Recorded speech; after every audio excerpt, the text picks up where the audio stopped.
India ने अभी आज की खबर है C-295 एयरक्राफ्ट बनाया जो दुनिया का बेहतरीन समझ लें एयरक्राफ्ट समझा जाता है। क्या कहना चाहेंगे वो कहाँ चले गए टेक्नोलॉजी में और हम कहाँ खड़े हैं? कोई मुकाबला है?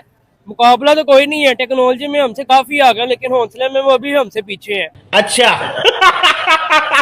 1965 की जंग में जब तब भी उनके पास टेक्नोलॉजी हमसे काफी ज्यादा थी। अच्छा। लेकिन फिर भी पाकिस्तान ने हौसले के मुकाबले में उनसे जंग जीत ली है।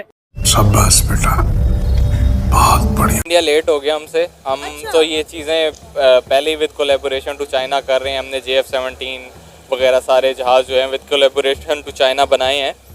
मैं तो कहूँगा कि इंडिया हमसे लेट है इस सिनेरियो में। गांड लग जाए, प्राण चले जाए, पर हवाबाजी ना जाए। क्वालिटी के हिसाब से, क्वांटिटी के हिसाब से या किसी भी हिसाब से हम जो पाकिस्तानी प्रोडक्ट हैं या तो खरीदते नहीं है, जो मार्केट में आते हैं वो हमें यही हमारे दिमाग में चल रहा होता है ये ओरिजिनल नहीं है, ये जेन्युइन नहीं है, चाइना वाला जेन्युइन है, या जो कि अदर्स ब्रांड है या अदर मुल्क से हैं वो जेन्युइन है। तो सर देखिए ना, अगर Pakistani made in Pakistan product पे यकीन नहीं करते तो दुनिया क्या करेगी? इंडिया जो है ना दूसरे ममालिक के साथ कोऑपरेशन करके ना अपनी जो है ना डेवलपमेंट कर रहा है।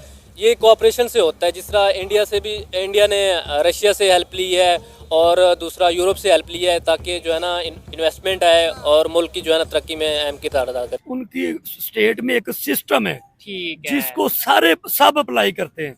जिस तरह एक कानून बनाया गया है वो गरीब और अमीर के लिए सब ने फॉलो करना है। इस्लाम की अपनी एक पावर है। अच्छा। और इस्लाम को अपनी पावर के साथ कायम खड़ा होना तो हम चाहिए। टेक्नोलॉजी तो में हमारा यही वजह है। टेक्नोलॉजी में हम कहाँ पे खड़े हैं? इस्लाम ने ही तो टेक्नोलॉजी दी है, For असल example- लाइन से हट गए हैं। नहीं, जो इस्लाम ने टेक्नोलॉजी दी है देखने वालों को बताएं ताकि पता चले कि भाई ये देखें ये चीज़। बेशक जो आज हम जिहाद से दूर हैं, जिहाद से कितना पीछे हैं, अच्छा। उस तरफ आते ही नहीं है। तो और बिल्कुल तो इंडियन कंपनी और एयरबस मिलके, यानी टाटा और एयरबस मिलके कोई मिलिट्री जहाज बनाने का उन्होंने गुजरात में गालिबन आगाज किया है और ये पहला जहाज है जो फुली इंडिया में बनाया। टेक्नोलॉजी का अगर आप बात करेंगे तो हम पीछे हैं, लेकिन फिर भी पाकिस्तान का हौसला इंडिया से काफी आगे है।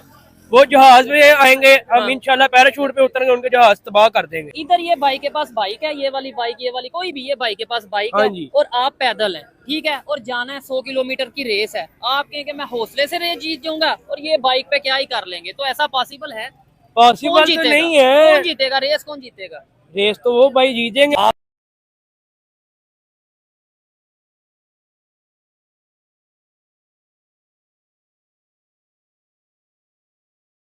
A to Z इंडिया के अंदर ही जो है वो बनेगा। इसके जो पार्ट्स हैं वो भी इंडिया के अंदर बनाए जाएंगे। मैं तो कहूँगा इंडिया लेट हो गया हमसे। हम तो ये चीज़ें पहले विद कोलैबोरेशन टू चाइना कर रहे हैं। हमने JF-17 वगैरह सारे जहाज जो हैं विद कोलैबोरेशन टू चाइना बनाए हैं। मैं तो कहूँगा कि इंडिया हमसे लेट है इस सिनेरियो में और we were well ahead of them. लेकिन इंडिया जो है वो उन्होंने कहा कि हम इसके पार्ट्स भी खुद बनाएंगे। हम जो चाइना से एयरक्राफ्ट ले रहे हैं, हम यहाँ पे जो उसका असेंबल करते हैं, उसके पार्ट या कोई चीज़ जो है हम खुद नहीं बना रहे, लेकिन इंडिया ने कहा है कि वो ये खुद बनाएगा, उसका एक एक पार्ट इंडिया का बना हुआ होगा, मेड इन इंडिया होगा। देखिए मेड इन इंडिया की जहाँ तक थॉट है ना, तो that is a good thing. मतलब हमें इस चीज़ पे एम्फेसिस ज़्यादा करना चाहिए, मेड इन पाकिस्तान वाला सिनेरियो जो आता है, क्योंकि पिछले टेन्योर में PTI के टेन्योर में एक बड़े ये कैंपेन चली थी मेड इन पाकिस्तान वाली, बट वो शट डाउन हो गई। वो एक बड़ी अच्छी कैंपेन थी क्योंकि हमारे जो लोकल प्रोडक्ट्स हैं ऑब्वियसली वो हमारी मार्केट को एनहांस करेंगे और हमारे मार्केट को ऊपर लेके जाएंगे ग्लोबली। तो वो एक अच्छा कॉन्सेप्ट है, I can vouch for that. But जो जहाँ तक मेरा ख्याल है, जो मेरा एनालिसिस कहता है, वो यही कहता है कि हम इस टाइम जितनी कोलैबोरेशन में हैं चाइना के साथ, क्योंकि हम बहुत अरसे से हैं, बहुत ज़्यादा अरसे से हैं, तो आई गेस कि हमारे पास ऐसी क्वांटिटी और कैपेसिटी होगी कि हम अपने पार्ट्स भी खुद बना रहे हैं, उनको असेंबल भी खुद बना रहे हैं, उनको एंगेज भी खुद कर रहे हैं, जहाँ तक मेरा ओपिनियन है। अभी तो पाकिस्तान में कुछ नहीं बन रहा ना। पाकिस्तान में जो फैक्ट्रीज थी वो भी बंद हो गई, आधी से ज्यादा जो है वो बांग्लादेश और इंडिया में शिफ्ट हो गई। अब आप देखिए कि इंडिया के प्राइम मिनिस्टर नरेंद्र मोदी जब आज से 10-15 साल पहले आए थे तो उनका एक मोटिव था कि वो इंडिया में हर चीज़ बनाएंगे। अब देखिए इंडिया में जितनी भी डिमांड है चीज़ों की, वो मेड इन इंडिया चीज़ों की डिमांड है और मेड इन इंडिया ने मेरा ख्याल है इंडिया को बना दिया है। इंडिया अपने मुल्क में आप देखिए सुई से लेकर जहाज तक बना रहा है, लेकिन पाकिस्तान आज भी चाइना की सुई इस्तेमाल कर रहा है। देखें ये बात आपकी ठीक है कि हम मेड इन पाकिस्तान यूटिलाइजेशन में पीछे रह गए हैं, जो कि एक बिल्कुल ठीक बात है। अगर हम उसमें ही आगे होते तो आज हम शायद दुनिया की टॉप इकोनॉमीज में जिस तरह जा रहे थे फॉरबीस वगैरह की रिपोर्ट्स के मुताबिक, तो आज हम वाकई होते। इसमें एक बड़ा फॉल्ट जो है वो political instability due to different reasons, जो हम सबको पता है क्यों है।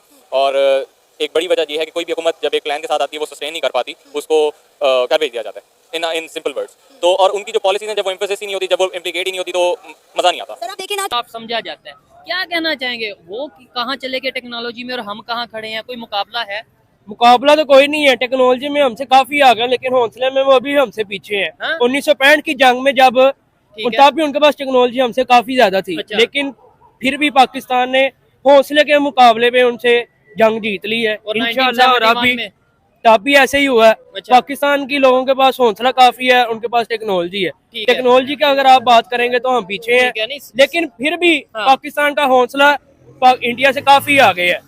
वो जहाज में आएंगे, हम हाँ। इंशाल्लाह पैराशूट पे उतरेंगे, उनके जहाज तबाह कर देंगे। अच्छा, यानी कि आप कह रहे हैं कि उनकी टेक्नोलॉजी का मुकाबला हम अपने हौसले से कर लेंगे, इंशाल्लाह अपने जज्बे से कर मुस्लिम हौसले से करेंगे, ठीक है। उनका भरपूर मुकाबला करेंगे, उन हिम्मत से उनका जवाब देंगे। वो जितनी मर्जी टेक्नोलॉजी ले आए, लेकिन आज हमारा के दौर हौसले पे काफी है। आप तो इंडियन कंपनी और एयरबस मिलके, यानी टाटा और एयरबस मिलके कोई मिलिट्री जहाज बनाने का उन्होंने गुजरात में गालिबन आगाज किया है, और ये पहला जहाज है जो फुली इंडिया में बनाया जाए। अगर ये एक्सपेरिमेंट जो है ये कामयाब हो गया है, इससे क्या होगा, कल को महिंद्रा है, कल को रिलायंस है, कल को ऐसे बहुत बड़ी कंपनी इस लाइन में आ सकती है।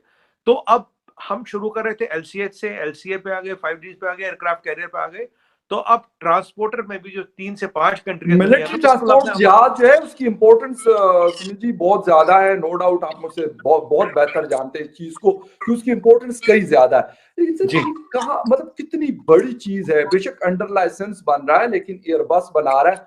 मेरा नहीं ख्याल, मेरी नॉलेज के मुताबिक, मुझे एग्जैक्ट नहीं आइडिया, लेकिन शायद बहुत कम कंट्रीज को ये फ्रांस दे रहा है। सर ये अरेंजमेंट, और इसीलिए मैंने बोला था ना, यहाँ से एल्युमिनियम का रोल निकलेगा, वहां से जहाज बन के निकलेगा। फर्स्ट इन द वर्ल्ड है। हाँ, फर्स्ट इन द वर्ल्ड है। ऐसा अरेंजमेंट कहीं नहीं। सूरत-ए-हाल मैं सारा देख रहा हूँ कि पाकिस्तान के पास सबसे बड़ी बात यह है कि हमारे पास ज़र मुबादला की कमी है, हमारे पास पैसे ही नहीं है भाई। की एक तो जो माल है 70% वाला इंडिया में ही बनेगा, 70% जॉब्स यहाँ आएगी, 25,000 जॉब्स ये क्रिएट करेगा, डायरेक्ट इनडायरेक्ट जॉब्स। उसके बाद Tata can become international player and Gujarat will come in the world aviation map. तो इसके जो आप देख रहे हैं बहुत सारे फायदे हैं, और आप 3 से 5 कंट्रियों के क्लब में घुस जाओगे जिसके पास मिड रेंज जो है एयरक्राफ्ट कैरियर बनाने की सलाहियत।